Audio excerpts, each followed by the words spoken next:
Hello and welcome you all to let's crack it the Vishay Gupta. तो guys video को पूरा देखिए, एंड तक वीडियो को देखिएगा। इसमें सब चीज़ें बताई गई हैं, बहुत अच्छे से आपको समझाया गया है, तो आप इसको पूरा अंत तक जरूर देखिएगा। जो भी आपको डाउट आता है, कोई इसमें अगर सजेशन है, फीडबैक है, तो उसको कमेंट सेक्शन में कमेंट करके जरूर बताइएगा। चैनल को सब्सक्राइब जरूर कर दीजिएगा अगर आपने चैनल को सब्सक्राइब नहीं किया है यूट्यूब पे। और टेलीग्राम का लिंक आपको वीडियो के डिस्क्रिप्शन में मिल जाएगा, तो टेलीग्राम को जरूर ज्वाइन करिए। फ्री टेलीग्राम चैनल है, उसको ज्वाइन करना बहुत ज़रूरी है। सारे अपडेट्स वहीं पे आते हैं, सब चीज़ें वहीं पे मिलती हैं, तो उसको ज्वाइन करना बहुत बहुत ज़्यादा ज़रूरी है। कोई भी डाउट है, कोई भी फीडबैक है, तो उसको कमेंट सेक्शन में कमेंट करके जरूर बताइएगा। लेट्स क्रैक इट का ये चैनल जो यूट्यूब पे है, उसको जरूर से जरूर सब्सक्राइब कर लीजिए। यहाँ से सब्सक्राइब का बटन दबा दीजिएगा और यहाँ से सब्सक्रिप्शन के बाद ऑल का बटन भी दबा दीजिएगा, जिससे कि सभी नोटिफिकेशंस आपको रेगुलर बेसिस पे मिलते रहें। ये वाला जो टेलीग्राम चैनल है, इसको जरूर से जरूर ज्वाइन कर लीजिए। ये टेलीग्राम चैनल आपको सर्च करने में मिल जाएगा। जैसे ही आप ये लिखेंगे let's crack it the Vishay Gupta बिना किसी स्पेस के, तो ये चैनल आ जाएगा और इस चैनल को आप ज्वाइन कर सकते हैं। दोस्तों, स्वागत है आपका let's crack it with Gupta के यूट्यूब चैनल पर। और हम पढ़ने जा रहे हैं 1 नवंबर करंट अफेयर्स। बहुत ही महत्वपूर्ण करंट अफेयर्स है गाइस, इनको आप डेली बेसिस कवर करते रहिएगा। कोई भी आपका डाउट आता है, फीडबैक है, सेशन है, तो कमेंट सेक्शन में कमेंट जरूर कीजिए। बहुत ही महत्वपूर्ण है, इनको डेली बेसिस कवर करते रहिए। आगामी जितनी परीक्षाएं हैं, चाहे वो यूपीएससी हो, यूकेपीएससी हो, यूपीपीसीएस हो, कोई भी एग्जाम की तैयारी कर रहे हो, अपर पीसीएस की तैयारी कर रहे हैं, लोअर पीसीएस की तैयारी कर रहे हैं, आरओ, कोई भी एग्जाम है, सभी एग्जाम्स के लिए अति महत्वपूर्ण करंट अफेयर्स है।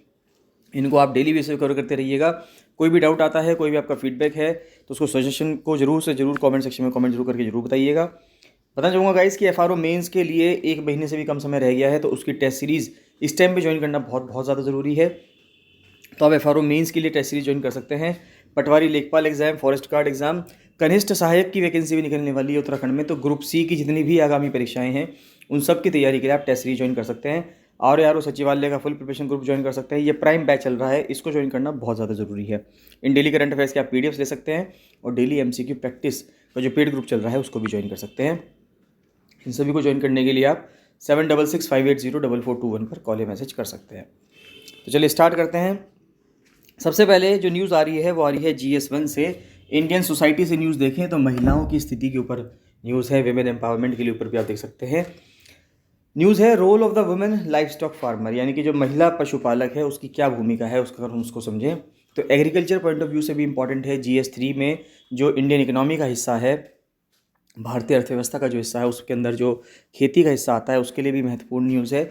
और साथ ही साथ जो रोल ऑफ विमेन है इन इंडियन सोसाइटी, GS1 का जो सिलेबस है, उसके साथ भी ये तर्कसंगत बैठता है। तो लाइफ स्टॉक सेक्टर यानी कि जो पशुधन का जो क्षेत्र है, is one of the most rapidly growing component है रूरल इकोनॉमी ऑफ इंडिया का। यानी कि जो भारत की ग्रामीण अर्थव्यवस्था है, उसका सबसे अग्रिम अगर हम कहें जो डेवलपिंग सेक्टर है, ग्रोइंग सेक्टर है, वो कौन सा है? लाइव स्टॉक का। Accounting for 5% of national income, जो राष्ट्रीय आय है उसका 5% है ये। 28% है एग्रीकल्चरल जीडीपी का 2018-19 का, यानी कि जो एग्रीकल्चर जीडीपी जितनी भी है, उसका 28% तो लाइव स्टॉक से ही आता है।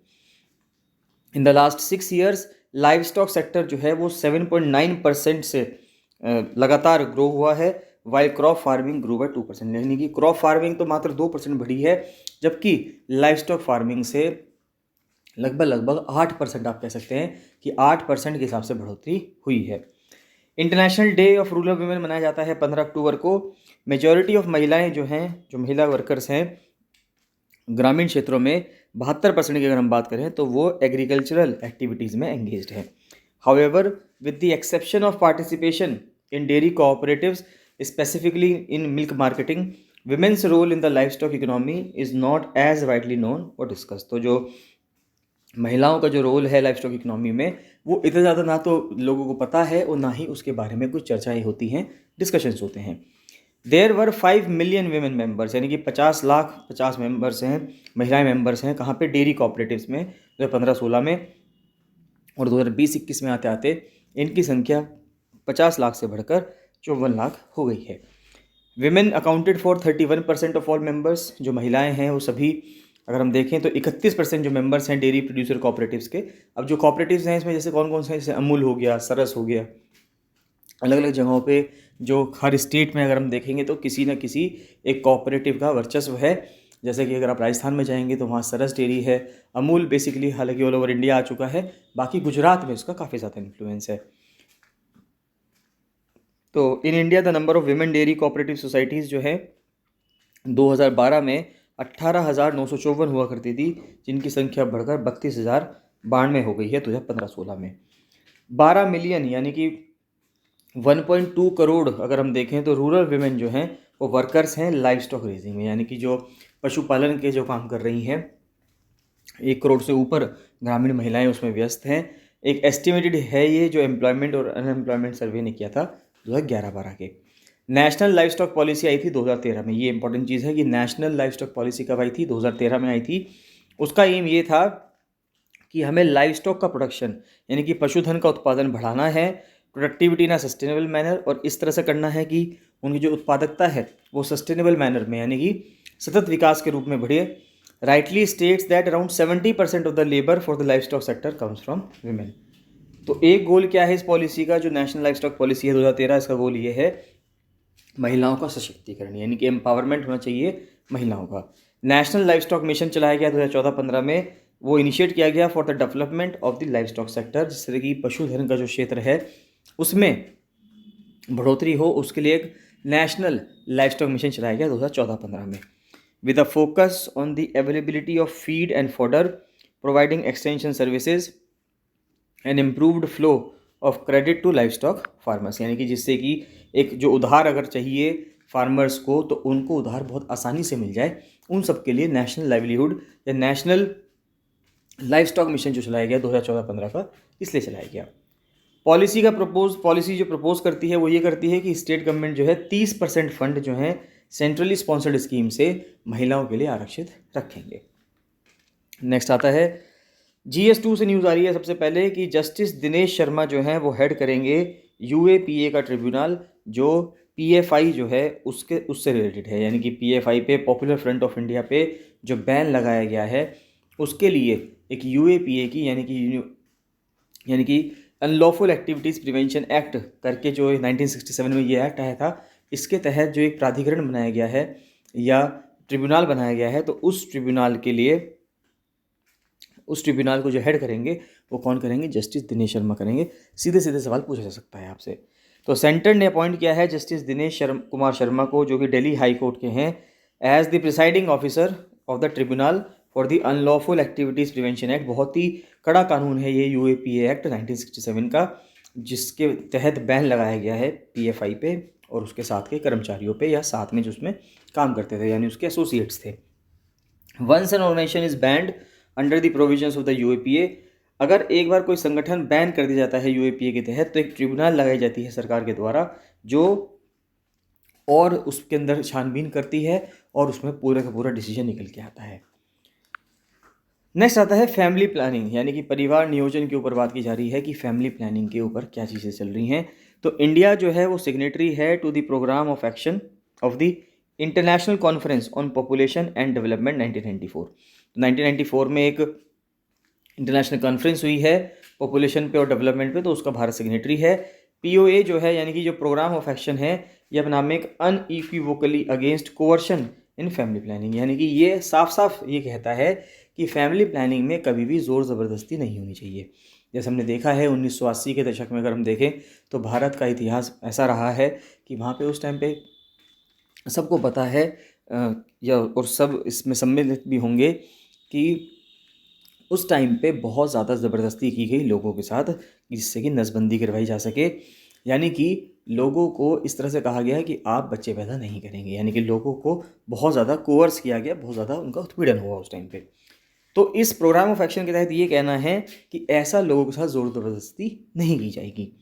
India has been witnessing a constant decline in the total fertility rate. अब ये भी कहना है कि अगर हम TFR देखें, टोटल फर्टिलिटी रेट क्या रेट होता है, TFR या टोटल फर्टिलिटी रेट वो रेट होता है, ये वो बताता है कि एक महिला अपने प्रजनन समय में, यानी कि जिस टाइम पे वो बेबीज़ प्रोड्यूस कर सकती है, उस टाइम पे वो अपने जीवन काल में कितने बच्चे पैदा करेगी। ये TFR जो एक माना गया है कि TFR कितना होना चाहिए, वो TFR 2.1 होना चाहिए। अगर TFR 2.1 है तो उसका मतलब ये है कि जो पॉपुलेशन इस टाइम पे है वो खुद की पॉपुलेशन को रिप्लेस कर पाएगी, रिप्लेसमेंट लेवल है ये।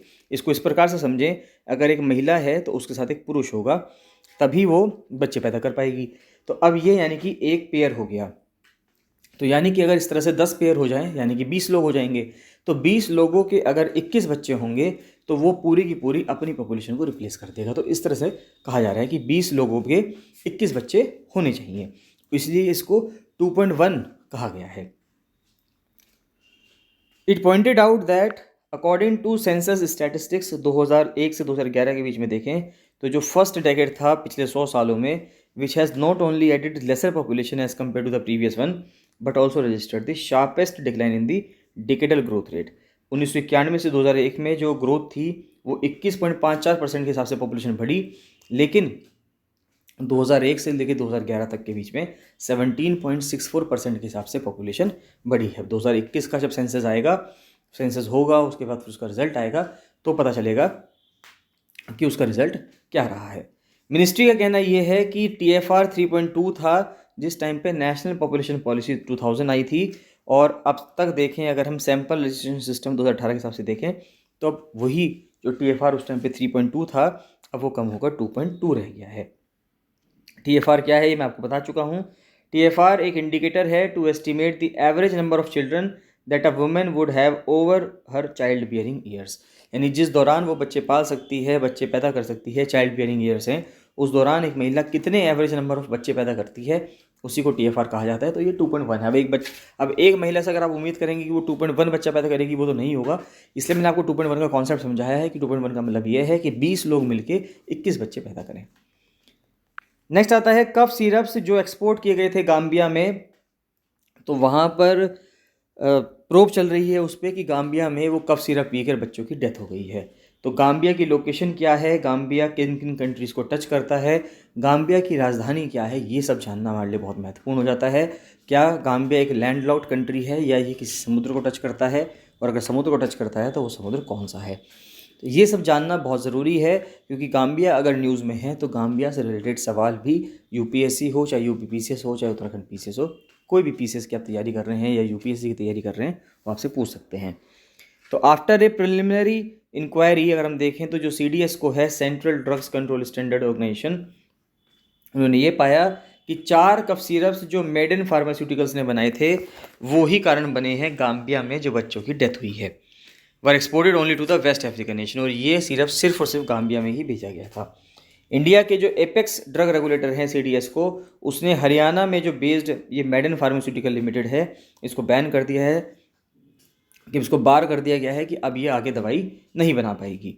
This was after some of the cold and cough syrup it manufactured and exported to the Gambia were marked out by the WHO as being linked to the deaths of 66 children there. तो कुछ जो cold and cough syrup थे, यानी कि जो ठंड के लिए बच्चों को या कफ के लिए बच्चों को सिरप बनाए जाते हैं, वो सिरप से वहाँ गए तो WHO ने उसको बार कर दिया है। WHO का कहना ये है कि इन बच्चों की जो मृत्यु हुई है वहाँ पे 66 बच्चों की डेथ हो गई है, किसकी वजह से हुई है, इन सिरप्स को पीने की वजह से हुई है। कॉन्कॉक्शंस वर अपेरेंटली कंटामिनेटेड, यानी ये कहा जा रहा था कि जो सिरप है वो कंटामिनेटेड है किस चीज़ से, उसके अंदर डाईइथाइलिन ग्लाइकॉल मिला हुआ है, और इथाइलिन ग्लाइकॉल मिला हुआ है जिसकी वजह से किडनी फेल हो जाती है। जो प्रोविजंस हैं इंडिया के ड्रग और कॉस्मेटिक्स एक्ट्स का, उसका कहना ये है इन थियरी के come down heavily on manufacturers for making adulterated drugs and on gross violations of prescribed manufacturing practices. इसमें 10 साल की कैद होती है, 10 लाख का जुर्माना होता है, लेकिन ये प्रोविजंस कभी ही रेयरली ही एग्जीक्यूट किए जाते हैं, जबकि कई बार हमने देखा है तो डाईइथाइलिन ग्लाइकॉल की जो पॉइजनिंग है वो कई बार कई दवाइयों में पाई जा चुकी है। लेकिन ये जो प्रोविज़न है ड्रग्स और कॉस्मेटिक्स एक्ट 1940 का जो प्रोविज़न है 10 साल की सज़ा और 10 लाख रुपए जुर्माना, ये कभी किसी कंपनी पे लगाया गया हो। 2020 में भी ऐसा ही हुआ था कि कफ सिरप बनाया था एक हिमाचल प्रदेश की कंपनी ने, डिजिटल विजन ने, उसने 13 बच्चों को मार दिया था जम्मू और हिमाचल प्रदेश में, और उसमें भी DEG मिला था। दूसरे इंस्पेक्शंस ये कहती हैं रेगुलेटरी बॉडीज़ के द्वारा कि digital vision had violated mandatory manufacturing practices that would have ensured drugs were not contaminated with DEG। Next आता है गवर्नमेंट ने एक अपॉइंट किया है पैनल जो कोटास के लिए देखेगा दलित क्रिश्चियंस और मुस्लिम्स के लिए, कि जो दलित क्रिश्चियंस हैं, दलित मुस्लिम्स हैं, कि उनके लिए क्या कोटा होना चाहिए, क्योंकि अभी जो कोटा है वो हिंदू रिलीजन के अंदर ही जो लोग हैं SC ST में डिवाइडेड उनके लिए है, क्योंकि इस्लाम धर्म जो है या क्रिश्चियनिटी जो है वो कभी भी जो कास्ट सिस्टम है उसको प्रेफर नहीं करता है, तो वहाँ पर फिर दलित कैसे। तो अब यहीं पे सवाल उठ रहा है, तो इसीलिए कोटा के लिए एक अपॉइंटमेंट किया गया है एक पैनल का। तो पैनल को हेड कौन करेंगे, फॉर्मर सीजीआई करेंगे और फॉर्मर चेयरपर्सन करेंगे एनएचआरसी के जी बालाकृष्णन। बहुत इंपॉर्टेंट है, सवाल सीधे सीधे पूछा जाएगा कि अभी जो दलित कोटास के लिए, दलित क्रिश्चियंस और मुस्लिम के कोटास के लिए जो भी पैनल लगाया गया है उसके अध्यक्ष कौन है, तो वो फॉर्मर सीजीआई भी रहे हैं और चेयरपर्सन भी रहे हैं एनएचआरसी के, उनका नाम है के जी बालाकृष्णन। तो सेंट्रल गवर्नमेंट ने नोटिफाई किया है commission under former CJI and former chairperson of the NHRC K G Balakrishnan to examine the matter of according scheduled caste status to new persons, कि नए लोगों को एससी स्टेटस दिया जाना चाहिए who claim to historically have belong to एससीज। यानी कि पहले वो ये क्लेम करेंगे कि पहले हम एससीज हुआ करते थे, वो अलग बात है कि बाद में हम इस्लाम में कन्वर्ट हो गए या क्रिश्चियंस में कन्वर्ट हो गए, but have converted to religions other than those mentioned in the presidential order, जो आर्टिकल 341 में लिखा गया है। 3 मेंबर कमीशन लगाया गया है, उसके अंदर रिटायर्ड आईएएस ऑफिसर भी हैं डॉक्टर रविंद्र कुमार जैन, यूजीसी के मेंबर भी हैं professor Sushma Yadav, will also examine the implications on the existing schedule caste of adding such new persons as part of the existing list of एससीज। तो जो एससी लिस्ट, जो अभी भी एससी की लिस्ट है, उसके अंदर और मेंबर्स को इंक्लूड करने की बात की जा रही है। एज ऑफ नाउ अगर हम देखें तो जो रिजर्वेशन का बेनिफिट्स है वो किनको मिलता है, वो सिर्फ दलित हिंदूज को मिलता है, बुद्धिस्ट को मिलता है और सिख को मिलता है। क्रिश्चियंस को, दलित क्रिश्चियंस को, जो दलित मुस्लिम्स हैं उनको ये कोटे का बेनिफिट नहीं मिलता। कई सारी पिटिशंस पेंडिंग है सुप्रीम कोर्ट के सामने जो इस चीज़ के रिजर्वेशन की बात करती है। फिर कर्नाटका हाई कोर्ट ने अलाउ किया है कि जो ऐप बेस्ड सर्विसेज हैं, यानी कि जिस पे हम ऐप के थ्रू जो सर्विसेज पाते हैं उस पर 10% का एक्स्ट्रा चार्ज लग जाए। तो हाई कोर्ट जो है कर्नाटका की, उसने अलाउ किया है कि ऐप बेस्ड जो ट्रांसपोर्ट टेक्नोलॉजी एग्रीगेटर हैं, जैसे कि ओला है, ऊबर है, रैपिडगो है, तो अब ये जो है अपनी एप्लीकेशन पे, अपने सिस्टम पे 10% का और चार्ज लगा सकते हैं to levied 10% additional charge over and above the fares fixed by the state government. तो स्टेट गवर्नमेंट ने जो भी फेयर फिक्स किया है उस पर 10% और टैक्स लगाया जा सकता है या 10% और चार्ज लगाया जा सकता है। And the applicable GST for offering auto rickshaw services through their platform till the government fixed fares. Next आता है GS3 से अगर हम न्यूज़ देखें तो सबसे पहली जो बहुत ही महत्वपूर्ण न्यूज़ है इंडियन डिफेंस से अगर हम देखें तो भारत का बना हुआ लाइट कॉम्बैट हेलीकॉप्टर है प्रचंड, इसका नाम दिया गया है, उसकी सिग्निफिकेंस के बारे में पढ़ते हैं। तो इंडिजिनियसली डेवलप्ड है, यानी स्वदेशी निर्माण है, भारत में ही इसका निर्माण हुआ है। लाइट कॉम्बैट हेलीकॉप्टर है प्रचंड, इसका मतलब है फियर्स, और इसको इंडियन एयरफोर्स ने जोधपुर एयरबेस में इंडक्ट किया है। मल्टी रोल अटैक हेलीकॉप्टर है और उसको कस्टमाइज़ किया गया है as per the requirement of the Indian arm forces to operate both in desert terrain and high altitude sector. तो इंडियन आर्म फोर्सेज की जो रिक्वायरमेंट है कि एक हेलीकॉप्टर ऐसा होना चाहिए जो राजस्थान के रेगिस्तान में भी चल सके और लद्दाख के ठंडे कोल्ड डेजर्ट में भी चल सके, या इतनी ऊंचाई पे 5000 फीट 5500 मीटर की ऊंचाई पे भी उड़ सके। तो ऐसा हमें क्या चाहिए, ऐसा हमें हेलीकॉप्टर चाहिए।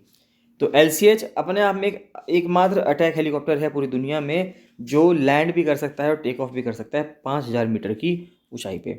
It also capable of firing a range of air to ground and air to air missiles. तो एयर टू ग्राउंड मिसाइल्स भी लॉन्च कर सकता है, एयर टू एयर मिसाइल्स भी लॉन्च कर सकता है। LCH के प्रोजेक्ट की बात करें तो LCH यानी कि लाइट कॉम्बैट हेलीकॉप्टर का जो प्रोजेक्ट है 1999 में जब कारगिल वॉर हुआ उसके बाद से इसको एनविसाज किया गया, इसकी परिकल्पना की गई। When the arm forces felt the need for a dedicated platform, तो उस टाइम पे आर्म फोर्सेस को ये फील हुआ कि कोई एक ऐसा डेडिकेटेड प्लेटफॉर्म, ऐसा डेडिकेटेड हेलीकॉप्टर्स होने चाहिए हमारे पास जो क्या कर सकें, जो लद्दाख जैसी इतनी ऊंचाइयों पर भी हमारा साथ दे सके। अक्टूबर 2006 में सरकार ने सैंक्शन कर दिया कि LCH को आप डिज़ाइन करो, डेवलप करो।